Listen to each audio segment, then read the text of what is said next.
Peki şimdi bir hoca çıkıyor, iki tane daha çıkıyor peşine. Efendim ayrancı, şıracı, bozacı hepsi birbirine şahitlik yapıyor ve ortaya çıkıyorlar. Ne diyorlar? Efendim bunlar İslam adına konuşuyorlar. Müslümanların en çok aldığı, okuduğu gazetelerde, dergilerde yazı yazıyorlar. Ve bunlar ne fetva veriyorlar? Diyorlar ki efendim bir insan Müslümansa 6 şarta inanmak zorundadır.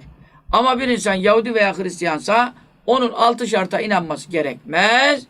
Ancak Allah'a inanırsa, bir de ahirete inanırsa efendim bunun imanı yeterlidir ve bu cennete girer diyorlar.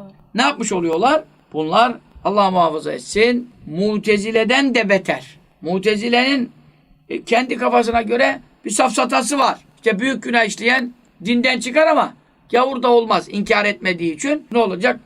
Buna ne mümin diyelim ne kafir diyelim. Bunu ortada böyle bırakalım, can çekiştirelim. Artık ahirette de herhalde cennet cehennem arasında ortada bir yer kurulacağını söyleyecekler. Bunlar ne cennete layık ne cehenneme layık. Böyle ortada dümensiz kayık diyecekler.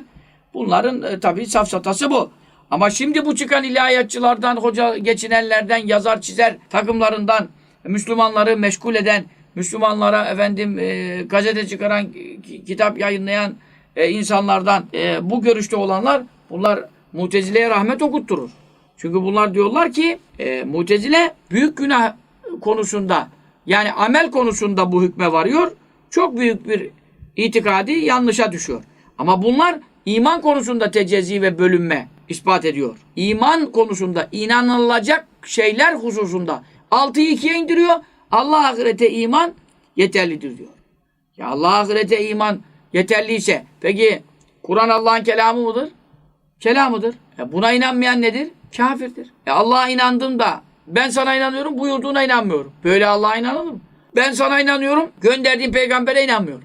Böyle Allah'a inanmak olur mu? Peki Allah'ın kelamı Kur'an'a inandınsa Kur'an sana ne söylüyor? 3 ilah peşinde olanlar kafirdirler diyor. Ondan sonra. Uzeyr Allah'ın oğludur diyor Yahudiler. Hristiyanlar İsa Allah'ın oğludur diyor. Bunlar bana oğul isnat ettikleri için velet ispat ettikleri için müşriktirler. Allah Teala buyuruyor. Kafirdirler. Ve kâleti lehu Uzeyrun ibnullah ve kâleti nesâlu Mesîh ibnullah.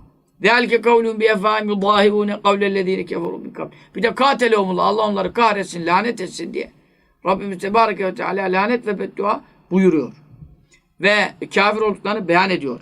Ve yine suresinin ayetinde ehli kitap da olsak bu kafirlerin cehennemde ebedi kalacaklarını, hiç çıkmayacaklarını beyan ediyor.